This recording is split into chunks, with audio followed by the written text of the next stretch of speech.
សម្រាប់បងប្អូនដែលគាត់មានបញ្ហាផ្នែកដុសកន្ទុយថ្លែងកុំឲ្យមានការភ័យបារម្ភអីខាងនេះខ្ញុំមានផលិតផល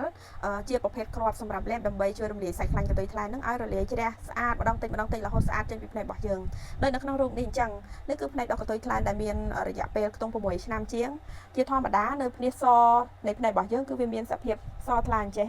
ចាតែគាត់នេះគឺវាបានដុសក្រាស់ក្របចិត្តតែម្ដងហើយបានឆ្លងចូល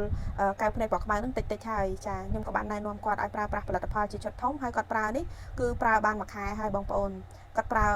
អស់6ប្រអប់បងប្អូនចា6ប្រអប់ពួកខ្ញុំឃើញគាត់ធ្ងន់អញ្ចឹងខ្ញុំឲ្យគាត់ញ៉ាំមួយថ្ងៃ2ដងចាម្ដង3អញ្ចឹងមួយឈុតធំបានប្រើប្រាស់កន្លះខែអញ្ចឹងរយៈពេលមួយខែគាត់ប្រើប្រាស់អស់2ឈុត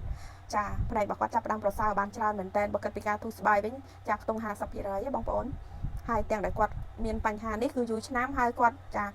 ព្រិលភ្នែកស្វាំងភ្នែកទឹះពិបាកបិទបើកព្រោះវាក្រាស់ចាវាក្រាស់ហើយវាស្ងួតភ្នែកផងអញ្ចឹងបងប្អូនដែលគាត់មានបញ្ហាភ្នែកដុសកន្ទុយថ្លែងចាដែលប្រើប្រាស់ផលិតផលជាច្រើនហើយអត់បាត់អត់ធូរចាគាត់ចាអញ្ជើញផលិតផលធម្មជាតិជាប្រភេទគ្រាប់លេបពីខែនេះខ្ញុំយកទៅប្រើប្រាស់បានយើងមានជាជំរឿនកន្លះខែមួយខែចាជូនហើយបងប្អូនចាប់អារម្មណ៍អាចតាក់ទងមកបានការប្រើប្រាស់មានភាពងាយស្រួលខ្លាំងមែនតើយើងគ្រាន់តែលេបទេ